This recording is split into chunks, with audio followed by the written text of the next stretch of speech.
Ilagay ko na yung gulay mga kabukid. Kasi palakas na ng palakas ang hangin dito para maluto na yung ating pagkain. Ito na mga kabukid, yung aming pangulam ngayong pananghalian. Munggo. Ayan yung sahog niya. Oh.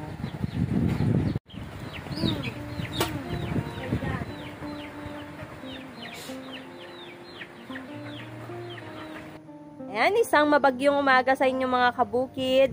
Ngayon, magluluto tayo ng munggo. Yon ang uso dito sa amin kapag maulan. Yon ang ating pangulam ngayon pananghalian. So, tignan natin kung malambot na siya. Ayan mga kabukid, malapot na yung ating munggo. Dahil bumabagyo mga kabukid, tignan mo naman yung aming aso at saka mga kuting. Ayan, katabi nila yung magkakatabi sila oh. Sabi nila pag yung aso at saka pusa laging nag-aaway. Pero sa amin, ayan oh. Hindi sila nag-aaway, magkakatabi silang matulog. Aso yung malaki, tapos pusa yung dalawa. Punta tayo kuha ng dahon ng ampalaya mga kabukid. Wild na ampalaya siya. Ihahalo ko dun sa munggo na lulutuin ko. Dito tayo daan. Dulas. Sama ko yung aking anak. Nauna na. Ay! Lakas ng hangin. Ang gaganda na mga kabukid ng aming tanim na kalabasa. Ayan. Simula nung nadamuhan. Tinapos na ng anak ko yan damuhan. Yung puno niya. Dito tayo manguha ng talbos ng ampalaya.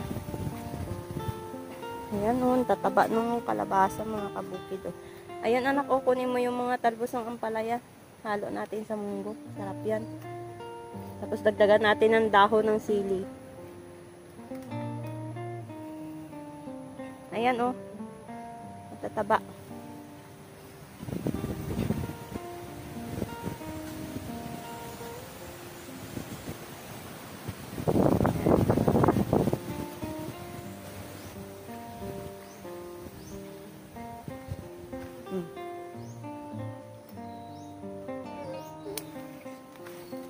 Ihalo natin sa sa munggo. Ayan. Dahan-dahan ka ha, baka madulas ka.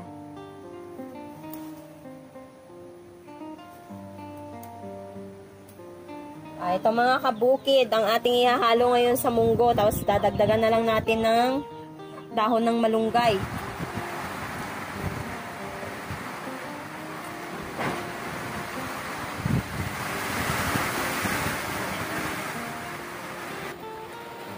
Mga kabukid, himayin na natin yung mga gulay na ihahalo natin sa ating munggo.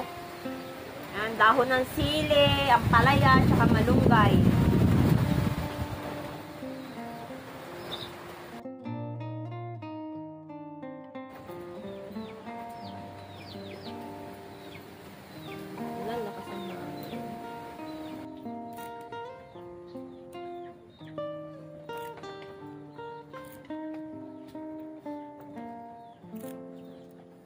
Ito mga kabukid, mantika ng baboy, gisa na natin yung ating karne.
Timplahan na natin mga kabukid itong ating munggo at kumulo na. Lagyan lang natin ng kunting pangpalasa yan mga kabukid. Tapos ito, asin. Ilagay ko na yung gulay mga kabukid. Kasi palakas na ng palakas ang hangin dito para maluto na yung ating mga pagkain. Luluto pa ako ng pagkain ng aming mga alagang aso. Kawawa naman sila. Oh, ang usok.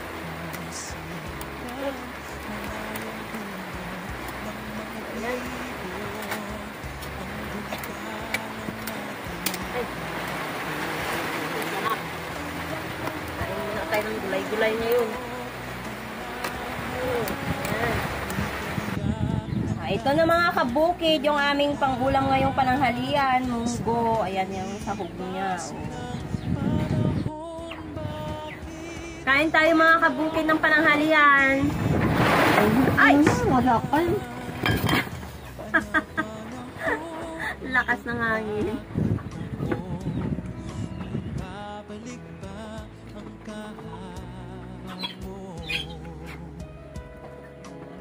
Yung ayun, mga ampalaya sana. Sana yung mga ampalaya. At tago na.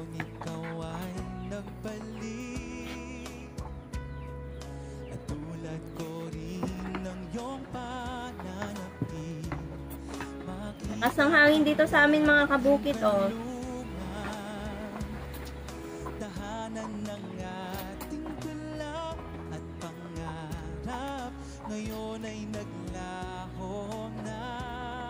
Ng gulay, no? Saan hahanapin pa?